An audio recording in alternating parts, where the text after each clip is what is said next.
Hello, welcome back to the Wrestling Newsroom. I'm your host, All Things Wrestling, and today we're going to be looking at all the wrestling news from Wednesday. We start with an update on Braun Strowman.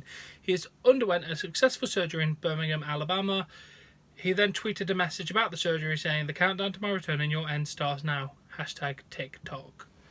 Let's hope he can make the TLC pay-per-view and destroy Baron Corbin. I've heard if that doesn't happen, they're planning a multi-man match with Baron Corbin involved if he doesn't make it. But let's hope that doesn't happen. And then we hear some backstage notes from this week's Raw. Vince McMahon was at Raw and did oversee the creative aspect of the show. That's not good, the show was shit. Dean Ambrose promo was pre-taped and he was not backstage. A woman who asked Sasha and Bayley a question during the open forum was indeed a plant. And Ring of Honor star Silza Young was backstage at the show, so it's most likely signing. We then go to some good news. Joey Mercury, who had been arrested September 1st for outstanding warrant in Orange County, Florida, has had all charges dropped. He was arrested September 1st as he was sleeping in his car. He was scheduled to be a producer for All In that week, but he was taken into custody and held on a $2,500 bail. He was charged with fraudulent use of a credit card, third-degree grand theft auto, and petty theft. Video evidence proved that Birch was not the perpetrator of the crimes. His attorney, Jeffrey S. Weiner, released the following statement: "To whom it may concern, I am the attorney of record for Mr. Adam Birch. While I'm pleased that his case has been dismissed based on actual innocence, not a legal technicality, I want you to know that the fact that he was arrested and charged in two cases which he was never involved in is an embarrassment to our criminal justice system. The actions of the Winter Park, Florida Police Department represents the sloppiest and most incompetent police work anywhere. Mr. Birch should have been charged with Mr. Birch never should have been charged with either of those crimes. A review of the evidence, which was on videotape, makes it absolutely clear that the perpetrator of the crimes was not Adam Birch. Furthermore, the fact that Adam Birch was not in the United States when the crimes were committed illustrates the absurdity and grave injustice in charging and causing the arrest of Mr. Birch. While we are grateful that Orange County State's Attorney's Office ultimately realised that Mr. Birch was absolutely innocent, it took them too long to do. Mr. Birch suffered irreparable harm to his excellent reputation, all because of disgraceful police work. He was arrested in Chicago and subject to inhuman treatment while he was incarcerated in Chicago and during his transport to Florida from Illinois. Before he could post a bond and to be released. On a personal note, I found Adam Birch to be an absolute gentleman in all my dealings with him. All the best." Damn. I can't believe he accidentally got... He wasn't even in the country, according to this statement. Jesus. That's ridiculous. That's actually ridiculous.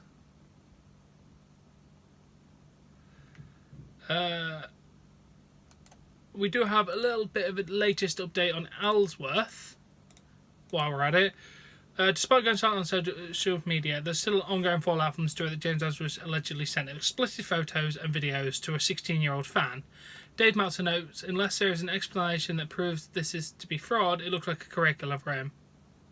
There's also now speculation that Adrenaline Championship Wrestling, a promotion ran by Ellsworth, will be cancelling an event on December 29th in Perry Hall, Maryland, due to the allegations. Damn.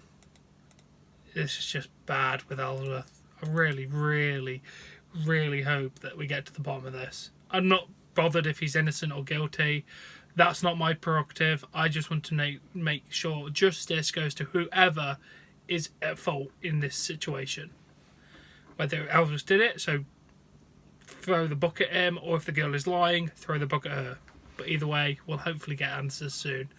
And then the NXT superstar Kairi Sane revealed on Twitter that she's dealing with what is known as hand, foot, and mouth disease. She said, "The fever has gone down, but my hands, feet, and mouth have a mysterious eczema. Ouch. You go to the hospital with it. Even in the United States, hand, foot, and mouth disease, it's disease for infants under 5, have been examined. Why did this virus enter my body by mistake? LOL." Well, I hope she does get better. And then a bit of an update on Alexa Bliss. She's now been in charge of the women's division. That is a very clear indication that she will not be cleared anytime soon. So let's just hope that they do manage to clear it at some point. And then a fan on Seth Rollins said that the curb stomp is now not being allowed on WWE TV, and they'll be using the Falcon Arrow as a replacement finish until the situation is resolved. And Seth just responded saying, "Your source is incorrect, Bubba." Okay, well, good. And then Ricochet addresses sellout comments. He said, "Just to let you know, I've been doing this for 15 plus years, was successful in every independent company I worked for all across the world. So if me trying something new and show that I can be successful in the biggest wrestling company in the world means I sold out, I'm okay with that." Good. And then Joe addresses the state of the Muscle Buster finisher.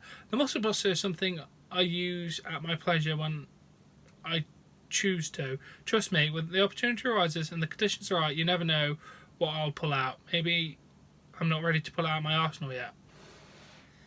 Well, I hope he does bring it back, even for a limited bit. And then TLC's got a bit of an updated card after SmackDown. We have AJ Styles, Daniel Bryan for WWE Championship. TLC match, Braun Strowman pending injury update versus Baron Corbin. TLC match, Asuka, Charlotte, Becky Lynch. Nia Jax vs Ronda Rousey for the Women's Championship. And Dean Ambrose vs Seth Rollins for the Intercontinental Championship. It's not a bad looking card. Then we do have some sad news. Edge posted on Twitter saying that he has lost his mother today. He said, "Today I lost my mum, Judy Copeland, aka the Jude Meister. The only parent I've ever had. She was my rock, my backbone and bedrock that kept my balance through some very tumultuous years. She never doubted me, ever. I want to be a wrestler, Ma. Do it." She scraped everything together out of pennies and kept me fed and clothed, and even managed to get me those Kiss action figures and WrestleMania tickets. Somehow, because that's what she did. She supported me and bred me to be the man I eventually became. Took some elbow grease, but I got there. The point where she knew I was going to be fine. I found an amazing partner, and I'm a father to 2 beautiful little girls. I lived my dream and continue to do so because she watered me and let me blossom. She did her job, but I wish she could have stuck around to see the fruits of her labour longer.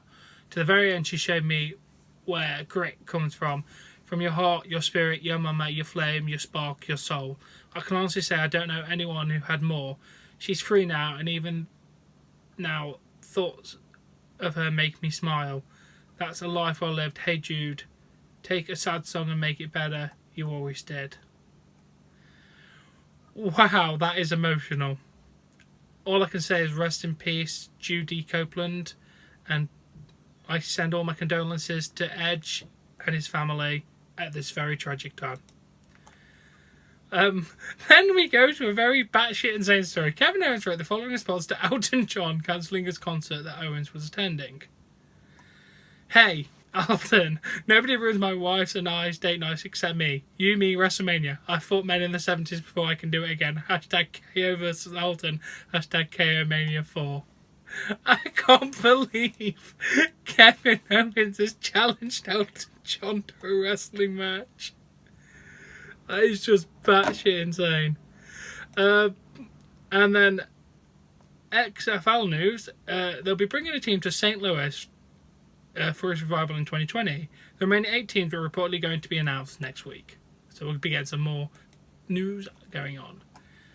And then Daniel Bryan responds to AJ on Twitter, saying the old Daniel Bryan wrestled 227 matches in a calendar year, much more than AJ Styles has ever done in his career. Shortly thereafter, he needed neck surgery. The new Daniel Bryan is above all that sort of machism. I don't know. Weird word. Okay. And then Cedric Alexander revealed that someone broke into his rental car while he was hanging out with the Lucha House Party. Which is annoying. Fucking assholes. Then we have a last story. David Arquette discussed his recent deathmatch experience.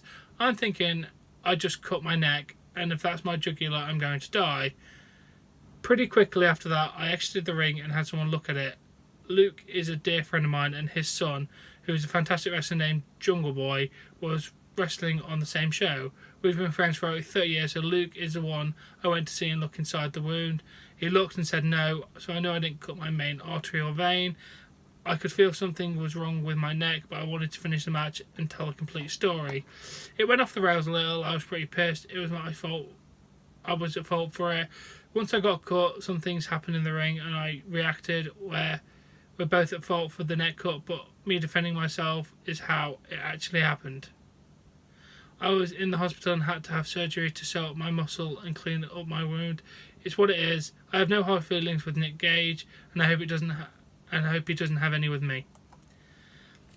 Fair enough. You may at least we know properly what happened. I just hope you make a full recovery, mate. And to have a death match, that is not something you really should have been participating in. And I actually do have one last story. Matt Hardy sent a tweet saying, my last WWE match hasn't happened yet, so this particular cycle shall be broken. That was the lead chant, sorry. But sure, the delightful cycle of Hardys and Hennings doing battle so continue in the future.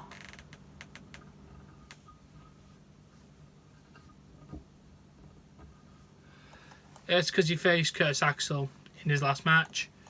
So yeah, Mr. Perfect's last match was against Matt Hardy. Very interesting fact. But there you go, that is all the wrestling news. I do hope you've enjoyed this. If you have, please give this video a like. Please support me on Patreon. Link in the description below. Subscribe to see more content, and I'll catch you later. Bye.